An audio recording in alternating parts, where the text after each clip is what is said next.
جی سر، آج جو کیس لگا ہوا تھا آفس کو سیل کرنے اور ڈیمالش کرنے کے حوالے سے، اس کے اوپر اس کے باوجود کہ ہم نے ہر طرح کا جو اعتراض آفس نے لگایا تھا اس کی ریزن دے دی تھی. ایک اعتراض انہوں نے یہ لگایا تھا کہ اس میں آتھورائزیشن نہیں ہے چیئرمین کی طرف سے، وہ بھی ہم نے لگا دیا تھا. اور اس کے ساتھ ہم نے ان کو کانسٹیٹیوشن دے دیا تھا پی ٹی آئی کا، جس کے تحت سیکرٹری جنرل کو کسی آتھورائزیشن کی ضرورت نہیں ہوتی. اس کے باوجود آفس نے اعتراض لگا دیا، بلکہ نہ صرف اعتراض لگا رہے تھے، وہ پلیس ہی نہیں کر رہے تھے کورٹ کے سامنے تاکہ اس کیس کو فکس کر دیا جائے. پھر جسٹس محسن اختر کیانی صاحب کے پاس میرا جونیئر پیش ہوا، ان کو ریکویسٹ کی کہ جی ہمارا اگر اعتراض دور نہیں بھی کرتے ہیں لیکن عدالت میں کسی میں پیش تو کریں. پھر جسٹس محسن اختر کیانی صاحب کے آرڈر کے تحت پھر اس کیس کو پیش کیا گیا آج ود آبجیکشن. پھر آج آبجیکشن ریموو کرنے کے حوالے سے آرگومنٹس ہوئے ہیں اور کورٹ نے ہمارے آرگومنٹس ایکسیپٹ کرتے ہوئے انہوں نے کہا کہ باقی جوڈیشل سائٹ پہ اس کو دیکھیں گے. انہوں نے اعتراض ریموو کر دیے ہیں اور کل کے نمبر لگا دیا ہے اور کل صبح کے لیے اس کیس کو فکس کر دیا ہے. انشاءاللہ ہم امید رکھتے ہیں کہ ہمارا جو مین گراؤنڈ ہے کہ ہمیں نوٹسز بھی نہیں ملے ہیں اور اس کیس میں جو سی ڈی اے بدنیتی پہ مبنی پروسیڈ کر رہی ہے تو آرڈر ہمارا ڈی سیل کرنے کا انشاءاللہ کل ہو جائے گا، ہم امید رکھتے ہیں. سر اچانک سی ڈی کو کیا یاد ہے رات کو 12 بجے کارروائی کر دی ہے؟ دیکھیں سی ڈی اے تو بدنیتی پہ مبنی ہے نا. سی ڈی اے کی اگر نیت درست ہوتی تو میں اور گور صاحب وقت سے پہلے پہنچ گئے تھے اور باقی ہماری ساری لیڈرشپ بھی آ گئی. ہمیں بھی میڈیا کے ذریعے پتہ چلا، نوٹس تو ہمیں تھا ہی نہیں. اور آپ کو پتہ ہے نا کہ تھرو آؤٹ وہ یہ کہتے رہے کہ پہلے کہ جی پی ٹی آئی کے نام تو یہ پراپرٹی ہے ہی نہیں. اچھا نہیں ہے تو بھی بھائی نوٹس جو دے رہے ہو کم سے کم جس کو بھی دے رہے ہو ہمیں بتاؤ تو صحیح. ہم یہاں بیٹھے ہوئے ہیں، پتہ چلا کہ جناب ہم تو 2020 سے ٹرانسفرڈ ہے، ہمارے نام ہے، اس پہ کوئی دوسری رائے نہیں.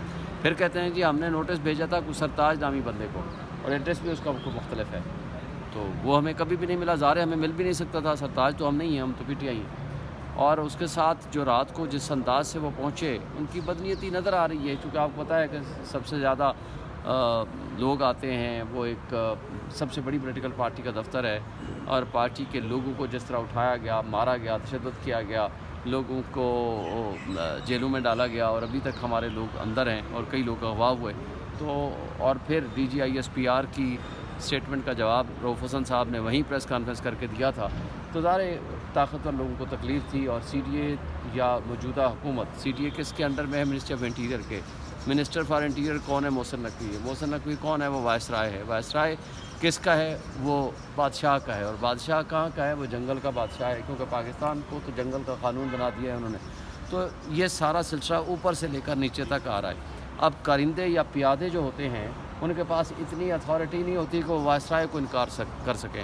اور وائس رائے تو جنگل کے بادشاہ کا صرف وہ موڈ اور مزاج دیکھتا ہے، اس کے بعد ان کو شاید اپروول یا ڈائریکشن کی بھی ضرورت نہیں ہوتی. تو اس طرح کی جو حرکتیں ہو رہی ہیں یہ دیکھیں نہ آئین کے مطابق ہے، نہ قانون کے مطابق ہیں، نہ انصاف کے مطابق ہے. جو کچھ ہو رہا ہے یہ غلط ہے. سر جو نوٹس کے حوالے سے کہا گیا کہ پی ٹی آئی کے دور میں جاری ہوا تھا. دیکھیں ہمیں تو ایک سنگل نوٹس، ایک نوٹس ہمیں سوشل میڈیا کے ذریعے پتہ چلا، اس کی کاپی ہم نے سوشل میڈیا سے نکالی اور یہاں ساتھ لگا دی. دیکھیں کسی زمانے میں بھی کوئی نوٹس ہو، اگر وہ سرتاج کو نوٹس ہوا ہے تو ہمیں تو نہیں ہوا، پہلی بات. دوسری بات ہے کہ آپ نے دیکھا ایک ناجائز ایم این اے نے ایک دن وہ کٹ پتلی طارق فضل نے ایک سیم ڈے پریس کانفرنس کی، اگلے ہی دن جس دن ہمارے یہ ڈیمالش کرنے کی کوشش ہوئی، تو اور ایک لا منسٹر نے کی ہے. لا منسٹر کہتا ہے کہ ان کو 10 مئی کو نوٹس ہوا ہے اور وہ طارق فضل کہتا ہے کہ جناب پچھلے سال ستمبر میں نوٹس ہوا ہے 2023 میں. کوئی آپس میں تو کوئی مماثلت کر لو، آپس میں مشاورت ہی کر لو. چونکہ ان کٹ پتلیوں کو کوئی احکامات آتے ہیں کسی ایک طرف سے، دوسری طرف سے دوسرے کو آتے ہیں، آدھا ریکارڈ ان کو دیا جاتا ہے، آدھی بات دوسرے کو کی جاتی ہے. جھوٹ میں مبنی جو باتیں ہوتی ہیں اس کا کوئی سر پاؤں نہیں ہوتا. اچھا ملک ریاض کی اسٹیٹمنٹس کے حوالے سے کیا کہنا چاہتے ہیں؟ کہتے ہیں کہ میرے اوپر بڑا دباؤ ہے کوئی آدم و اغوا بننے کے لیے، لیکن وہ کہتا ہے میں ڈٹا ہوا ہوں، بہت سا نقصان برداشت کر رہا ہوں. کون لوگ ہیں یہ جو انویسٹر ہیں ان کے اوپر بھی دباؤ ڈالا جا رہا ہے؟ ہر ایک دیکھیں دباؤ ڈالنے والی ایک ہی کلاس ہے، وہ جنگل کے بادشاہ اور اس کے نیچے والی ہیرارکی ہے. اور اس کے علاوہ جن پہ دباؤ ڈالا جا رہا ہے ہر اس شخص پہ دباؤ ڈال رہے ہیں جو کسی نہ کسی لحاظ سے کنیکٹڈ ہو سکتا ہے کسی کیس کے حوالے سے، یا کوئی کنیکشن نہیں بھی بنتا ہے تو انہوں نے وعدہ معاف گواہ بنانے ہیں، تاکہ کیس میں تو ہے کوئی نہیں القادر ٹرسٹ کیس میں.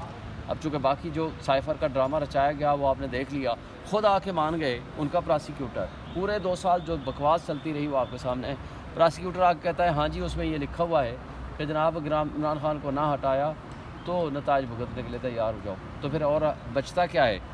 یعنی یہاں سے ان سازشی ٹولہ کو کوئی سمجھائے کہ تم نے بیگرز اور ناٹ چوزرز غلامی کی زندگی قبول کر لی ہے لیکن پوری قوم کو تو غلام مت کرو.